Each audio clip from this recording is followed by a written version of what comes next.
पेशवाओं के पिछले वीडियो में हमने बालाजी विश्वनाथ तक का अध्ययन किया था। अब आगे बाजीराव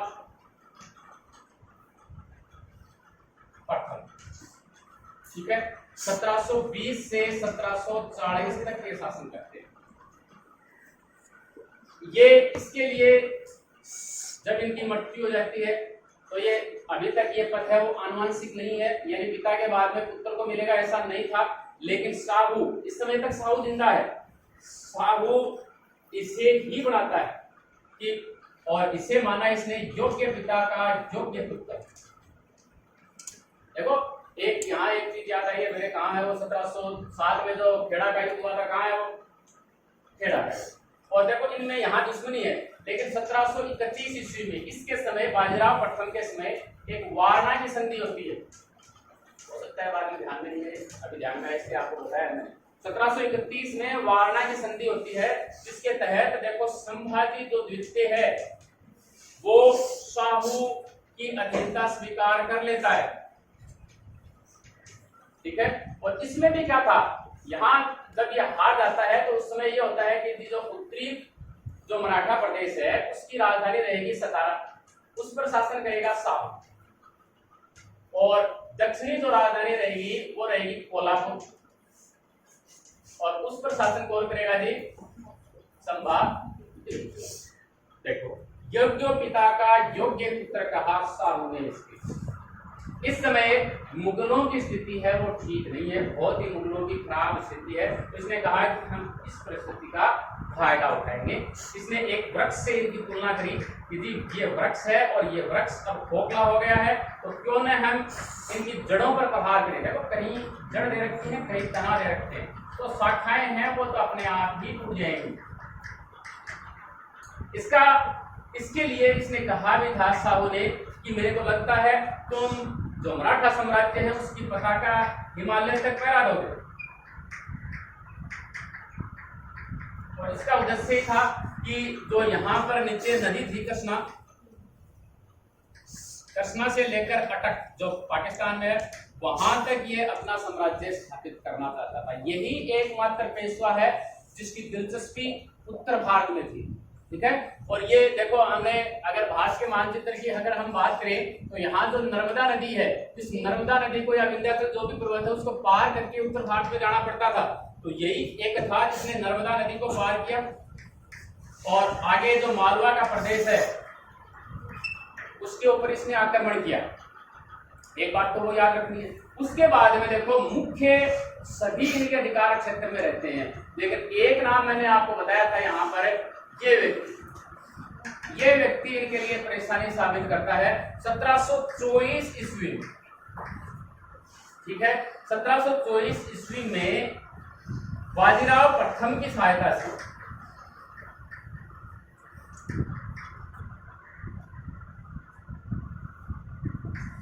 दक्कन का एक मुगल सूबेदार था,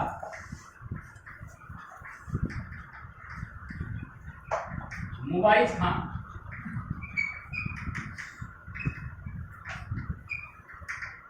बाजीराव प्रथम की सहायता से निजाम उल हक शुक्रखेड़ा का युद्ध होता है,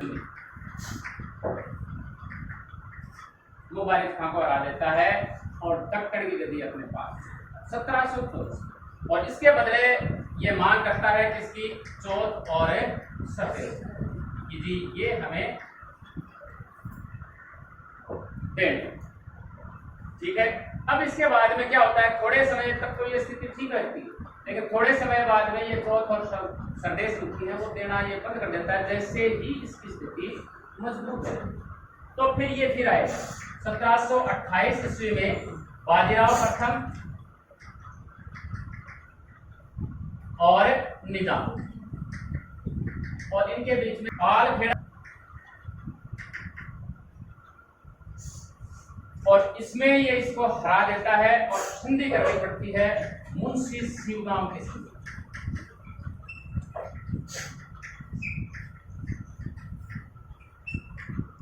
ठीक है। मुंशी शिवगाम की संधि के तहत चौथ और सरदेश मुखी की इनकी बात मान ली जाती, ठीक। आगे हम चलते हैं, यहां तक ठीक है। फिर देखो 1737 ईस्वी फिर जो मुगल बादशाह है वो इनको फिर कहता है कि जी ये स्थिति यहाँ ठीक नहीं हो रही है, तो फिर दोनों में युद्ध होता है। इन्हीं दोनों के अंदर 1737 में भोपाल का और 1738 में इनमें संधि होती है लुईसराय की संधि। इस संधि के तहत वापिस वही बात है, पहले वाले संधि वाली शर्तें भी माननी पड़ेंगी। और जो मालवा है, नर्मदा नदी को पार करके इन्होंने जो जीता है, बुंदेलखंड है, इनके ऊपर भी इनका अधिकार है माना जाएगा। तो उत्तर प्रदेश मुखी भी ये देंगे और ये भी इनको करना पड़ेगा। इसके बाद में देखो ये तो अधिकार हो गया। आगे चलकर देखो क्या होता है। शिवाजी की अपन ने बात की थी कि शिवाजी हैं वो अबिसीनिया के सीडियों को बाहर नहीं निकाल पाए थे, लेकिन ये ऐसा करता है 1732 में ये सीडियों को मुख्य पृष्ठभूमि से, भारत की मुख्य पृष्ठभूमि से बाहर कर देता है।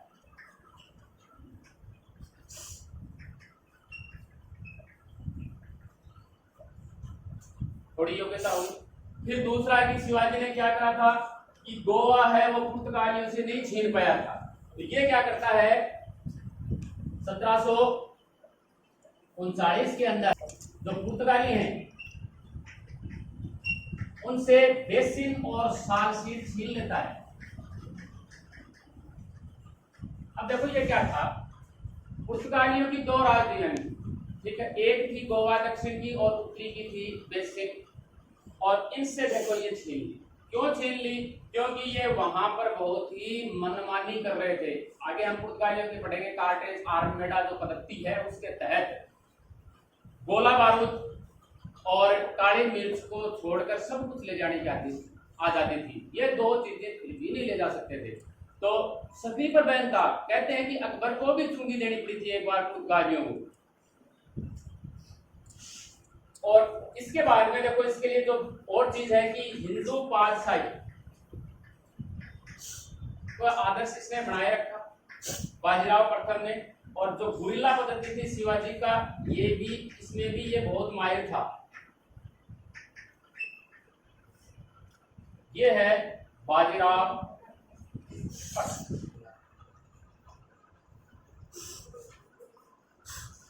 ज्यादा नहीं है, 1740 से 1761, ठीक है।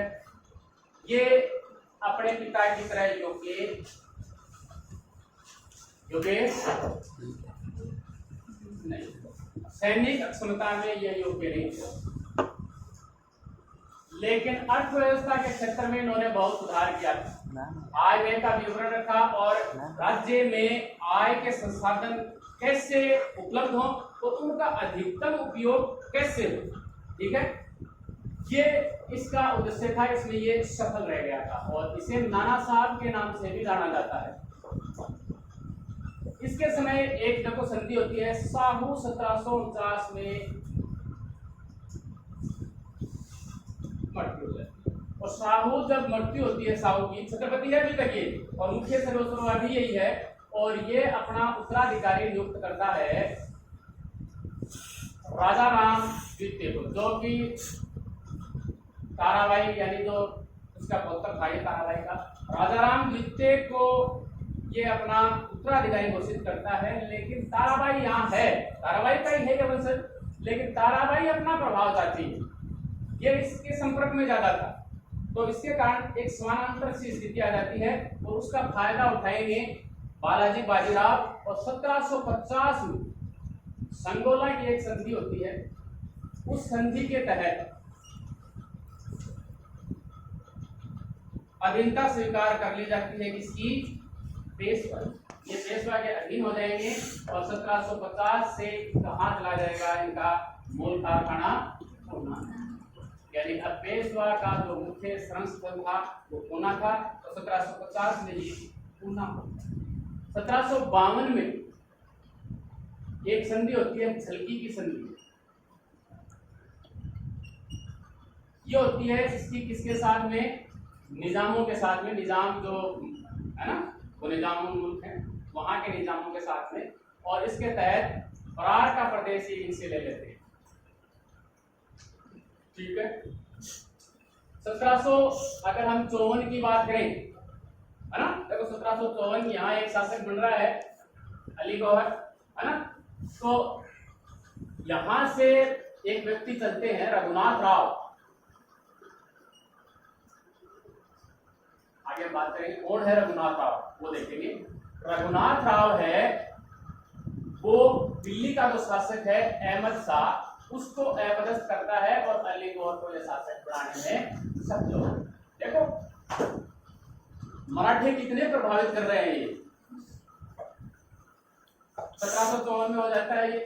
फिर देखो एक मुख्य चीज होती है इसके शासनकाल में, अंतिम समय में 1761 पानीपत का दिखते, ये है अपने कोर्स में, अभी नहीं आगे आएगा। ये होता है मराठों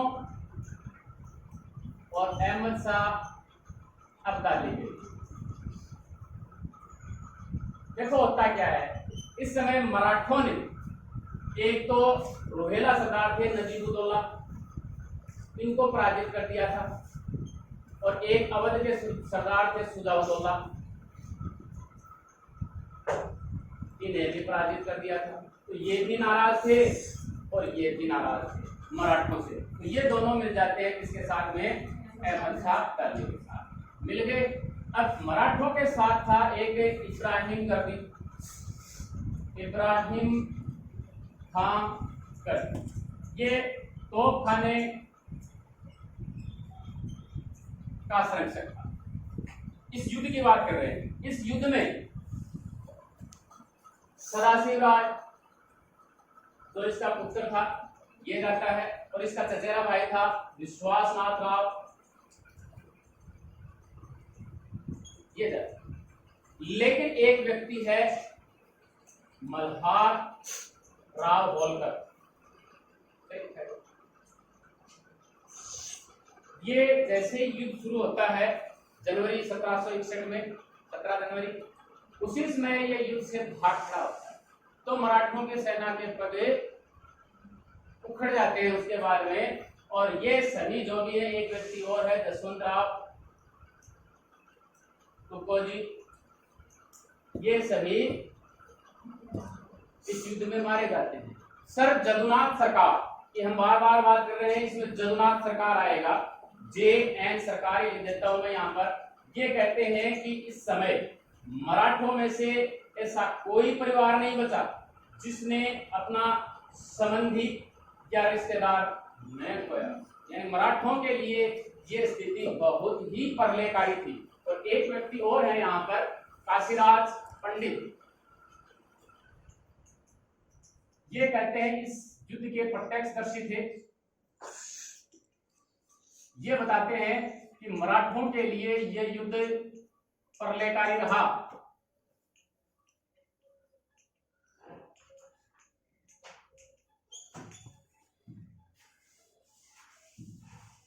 अब राजा को सूचना कौन दे, राजा तो था नहीं युद्ध के अंदर। तो एक व्यक्ति है वो कूट रूप में संदेश देता है, किसको, बालाजी विश्व बाजीराव कि जी क्या कहता है ये, 2 मोती, ठीक है, 2 मोती यानी सदा शिवराय और विश्वासनाथ राव, ये विलीन हो गए हैं। 22 सोने की मोहरें वो लुप्त हो गई, इसमें इनके सेनापति वगैरह आ जाते हैं। और चांदी और तांबे, इनकी तो जी गणना करना ही मुश्किल है कि जी कितना विलीन हो गया। इस प्रकार से समझाया जाता है। और इसी सदमे में 1761 के अंदर ये आदमी, इसके बाद में बढ़ता है माधवराव, 1761 से 1762। इसके समय क्या होता है, 1763 ईस्वी निजामों के साथ एक संधि होती है राक्षस भुवन की संधि, और ये संधि इनके बीच अंतिम संधि रहेगी और इनके संबंधों में यहां से फिर ठहराव आएगा। ठीक है। 1771 ईस्वी में, इसके समय की बात है, ठीक है, ये हैदर अली को हराने में भी सफल रहते। देखो जो ये युद्ध हुआ था पानीपत का युद्ध, इसमें ये तो साथ देते नहीं है, इसके अलावा देखो जाट, राजपूत और कौन से हैं सिख, ये भी इनका साथ नहीं देते हैं। पानीपत के तृतीय युद्ध में मराठों का साथ ये नहीं देते।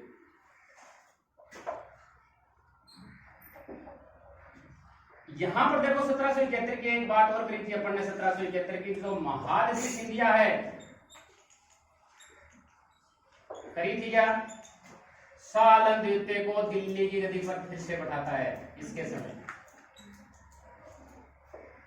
इसके समय ये महत्वपूर्ण चीज। इसके बाद में आता है अगला नारायण राव, 1772 से 1774 तक कोई उपलब्धि नहीं है। फिर आता है माधवराव नारायण, 1774 से और 1796 के करीब तक।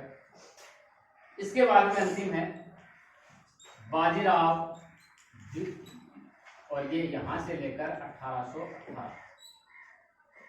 अब बात करते हैं इनके बीच बीच की। इसके समय एक काउंसिल ऑफ रीजेंसी का गठन होता है और उसका सर्वस्व होता है नाना फडणवीस।